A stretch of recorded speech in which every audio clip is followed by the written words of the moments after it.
Anies, Pak, itu Bapak tanggapannya untuk pendukung Bapak biar tidak mengancam lagi, Pak? Kenapa pendukung saya ngancam? Itu jadi dia menggunakan profil. Emangnya pendukung saya yang mengancam? Jadi belum. Emangnya pendukung saya ngancam? Garis saya jelas, kita tidak tanggapi. Ya, kita tidak tanggapi. Ya.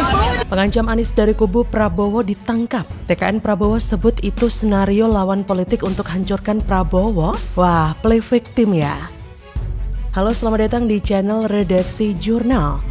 Ya, tadi sudah kami sampaikan karena ini masih dalam proses perjalanan, saya minta untuk tim mengintegrasi awal. Hanya jawabannya bahwa dia sudah mengakui untuk itu. Udah pengakuannya sudah ada bahwa dia benar, dia yang mencuitkan, dia yang punya akun tersebut. Namun lebih dalam mohon tunggu waktu. Saat ini tim lagi mendalami baik untuk motifnya, kemudian hal-hal lainnya yang mungkin nanti bisa kita informasikan berikutnya. Anies sepertinya menganggap Prabowo bukan siapa-siapa. Padahal publik menganggap bahwa Prabowo adalah orang tokoh ketua umum partai yang sangat berjasa terhadap terpilihnya dia menjadi gubernur DKI Jakarta.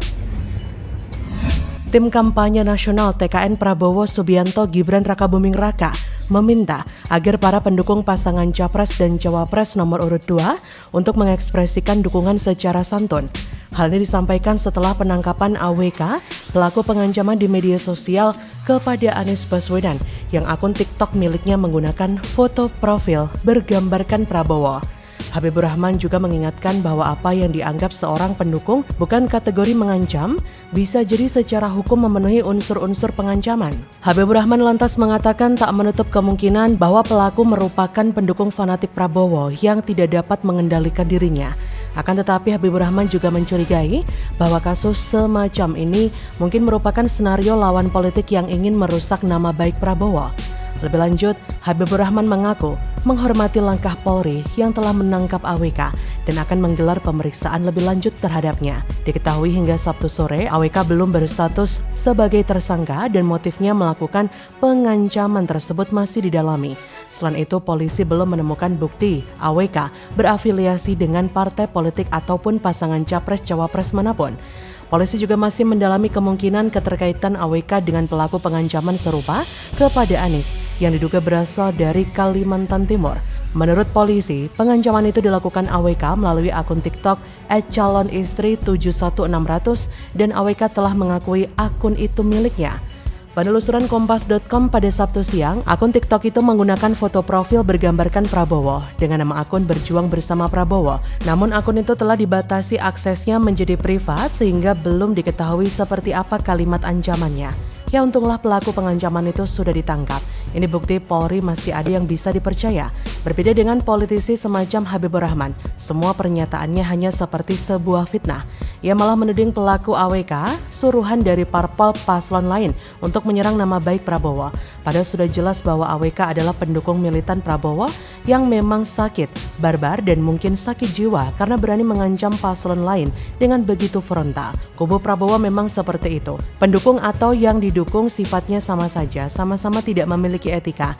Prabowo masih ambisi jadi presiden dan partainya terus berupaya hanya ingin mendulang suara saja.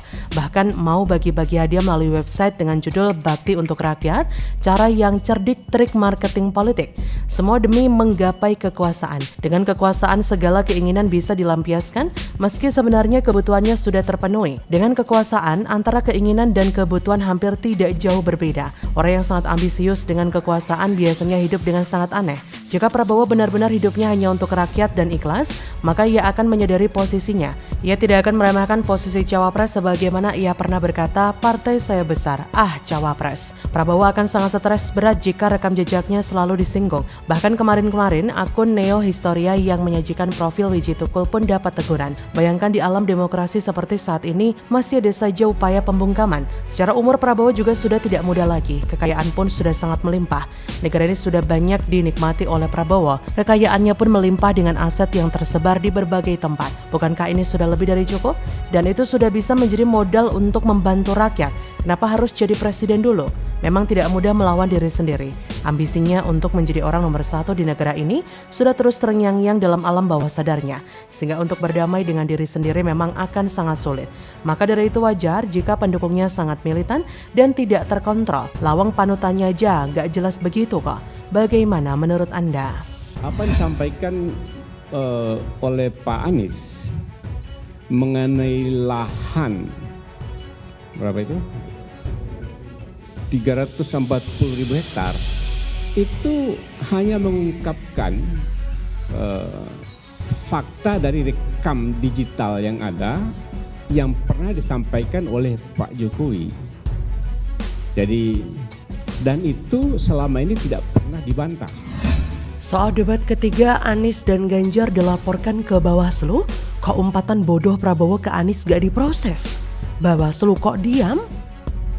Halo, selamat datang di channel Redaksi Jurnal. Hari ini melaporkan Capres nomor urut 03 Ganjar Pranowo yang di dalam debat Capres ketiga dia memaksa, mendesak dan menekan Menteri Pertahanan Republik Indonesia Prabowo Subianto untuk membuka sesuatu yang kami anggap data-data dan informasi penting terkait dengan rahasia negara. Ya, benar sekali. Kami Bawaslu sudah menerima laporan tersebut. Sepanjang nanti memenuhi ketersyaratan polri material, maka dilakukan klarifikasi.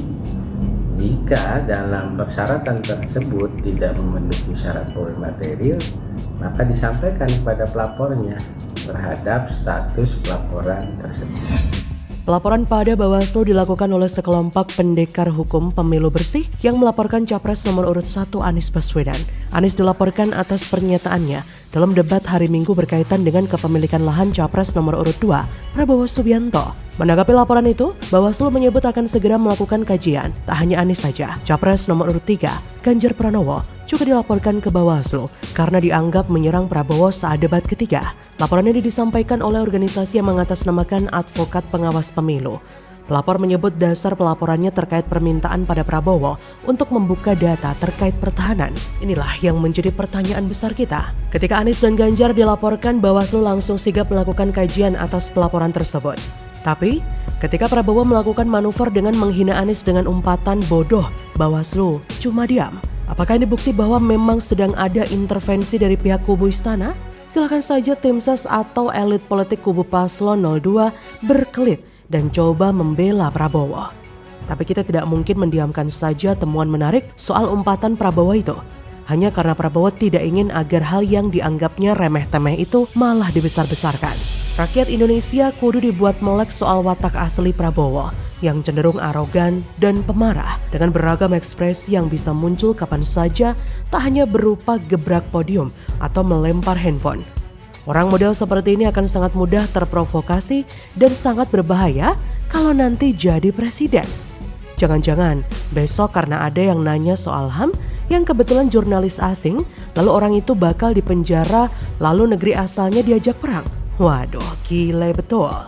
Sebenarnya akan seru juga kalau misalnya kata-kata bodoh itu dibilang langsung di depan Anies yang langsung menskakmat Prabowo di hadapan puluhan juta pemirsa dan pendengar siaran langsung debat Capres perdana kemarin. Kalau perlu malah mengajak berkelahi biar sekalian seru bercandanya karena dilakukan saat siaran langsung debat Capres. Sejak awal kita bersama-sama meyakini bahwa tidak ada yang berubah dari seorang Prabowo. Sekalipun tim sesnya mati-matian mencitrakan Prabowo sebagai sosok yang kini lebih santun, sabar, tahan menghadapi berbagai serangan dari lawan politiknya, plus rada unyu-unyu atau gemoy. Mungkin yang terakhir ini biar terlihat menggemaskan, meskipun kita paham arahnya hanya untuk mengaburkan kondisi fisik Prabowo yang tidak lagi prima dalam usia senja 70-an lebih. Ternyata keyakinan kita memang tidak salah. Kita pun masih bisa mengingat dengan jelas kata-kata dipasang di salah satu baliho kampanye Kubu 02 yang hendak mencitrakan diri jika Prabowo adalah sosok yang santuy karena bisa merespon sesuatu yang tidak nyaman dengan berjoget. Namun untuk pesan dalam baliho itu pun kita bisa bersama-sama berkata, "Pret." Ya, kita tidak yakin kalau orang ini sudah berubah. Keyakinan itu pun terbukti hari ini sekitar 1 bulan jelang coblosan Pilpres 2024, di mana publik dibuat semakin menyadari bahwa Prabowo memang tidak berubah. Yang lucunya, dibuktikan oleh dirinya sendiri dalam berbagai momen. Ini kayak orang pakai topeng tapi lantas dibuka sendiri ya guys. Bagaimana menurut Anda?